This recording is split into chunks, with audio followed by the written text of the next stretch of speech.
મહુવાના કંટારા ગામની સગીરા સાથે દુષ્કર્મ આચરનાર આરોપીને ન્યાયમૂર્તિએ 20 વર્ષની સજાનું ફરમાન કર્યું।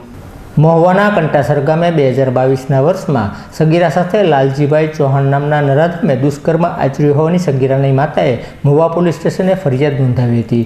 જે ફરિયાદના કેસ મહુવા એડિશનલ સેશન્સ કોર્ટના ન્યાયમૂર્તિ સમક્ષ ચાલતા પુરાવા અને સાક્ષીઓની જુબાનીના ધ્યાનમાં રાખી ન્યાયમૂર્તિએ આરોપી લાલજી ચૌહાણને 20 વર્ષની સજાનું ફરમાન કર્યું હતું।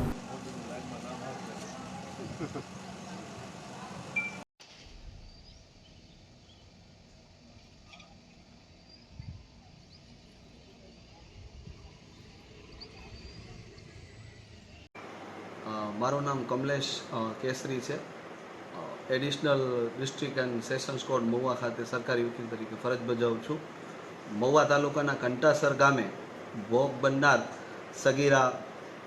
સગીરાની ઉંમર 13 વર્ષ અને 4 માસની સાથે આરોપી લાલજી ઉર્ફે લાલો રાઘુભાઈ ચૌહાણે 2022માં કંટાસર ગામે તેઓના ઘરે તેણીને જબરદસ્તીથી લઈને તેની સાથે જે દુષ્કર્મ આચર્યું તેના બદલ ભોગ બનનારની માતાએ મહુવા પોલીસ સ્ટેશનની અંદર આઈપીસીની કલમ 376(2) JN તથા પોક્સો એક્ટની કલમ 4(6) મુજબ અને આ કામના ફરિયાદી ભોગ બનનાર જે છે એ અનુસૂચિત જાતિના હોય જેથી એટ્રોસિટી એક્ટની કલમ પણ લગાડવામાં આવેલ તે ગુનો જે છે એ મહુવા પોલીસ સ્ટેશનમાં નોંધવામાં આવેલ। આ ગુનોની ફરિયાદ આ એડિશનલ સેશન કોર્ટ પાટીલ સાહેબની કોર્ટમાં ચાલી જતા સરકાર તરફથી મૌખિક પુરાવા 18 અને લેખિત પુરાવા 57થી ન્યાયાધીશ શ્રી AS પાટીલ સાહેબે આ ગુનાના આરોપીને 20 વર્ષની સખત કેદની સજા ફટકારેલ છે અને વિક્ટિમ